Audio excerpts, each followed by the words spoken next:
नमस्कार दोस्तों, मैं आपका दोस्त डॉक्टर शुभम कुमार।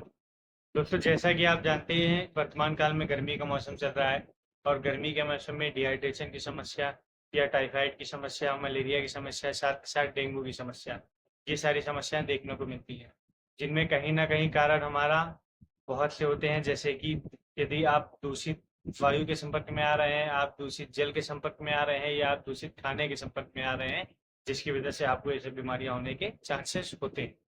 दोस्तों, मेनली अधिकतर जो वर्तमान काल में समस्या होती है वो होती है टाइफाइड की समस्या की। यदि आप जांच कराएंगे तो हर दूसरे या तीसरे पेशेंट को टाइफाइड पॉजिटिव की रिपोर्ट की आती है। टाइफाइड निकलता ही निकलता है। टाइफाइड बीमारी होने का जो दोस्तों मेन कारण होता है वो होता है दूषित पानी, गंदा जल।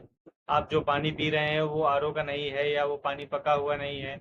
गंदा पानी यदि वो है, उसमें थोड़े से भी बैक्टीरिया या ऐसी चीजें, गंदे छोटे जीवाणु हैं, उनकी वजह से आपको दूषित पानी पीने की वजह से टाइफाइड बीमारी होने के चांसेस होते हैं।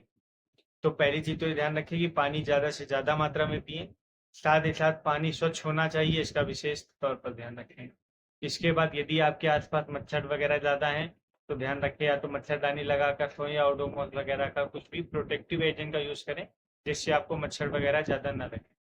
और यदि आपके घर में कूलर वगैरह है और उसमें आप पानी वगैरह भरकर रखते हो, तो पानी कोशिश करें कि आप निरंतर रोज बदलते रहें। यदि उसमें गंदा पानी पुराना पड़ा रहेगा तो मच्छर पनपने के चांसेस होते हैं। आपके घर के आसपास यदि नाली वगैरह है या घर के आसपास गंदे पानी का जमाव होता है तो उस गंदे पानी को वहां से हटा दें।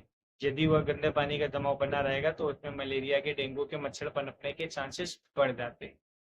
अब दोस्तों, हमें जो मेन बात करनी है, अभी तो हमने ये बात कर ली कि ये समस्याएं किस वजह से होती हैं या क्या बचाव करना है। अब हमें ये बात करनी है कि यदि आपको डेंगू, मलेरिया, टाइफाइड ऐसी समस्याएं होती हैं तो मेन चीज आपको खाने पीने में क्या परहेज करना है, क्या खाना है, क्या नहीं खाना है।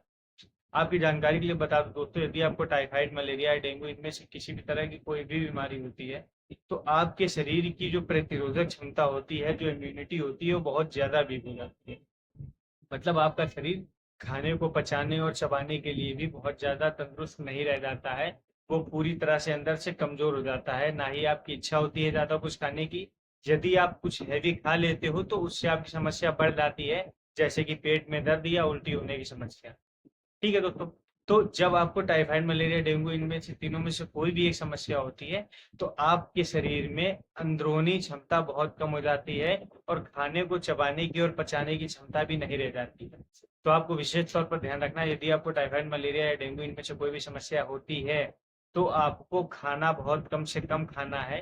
खाने में आप सेमी सॉलिड डाइट ले सकते हो या तो लिक्विड डाइट ले सकते हो। मतलब आप जूस वगैरह पी सकते हो, मूंग की दाल का पानी पी सकते हो, मूंग की दाल खा सकते हो, खिचड़ी बनवा कर खा सकते हो, साथ ही साथ दलिया वगैरह का सेवन कर सकते हो। आपको जूस ज्यादा से ज्यादा पीना है, नारियल का पानी ज्यादा से ज्यादा पीना है।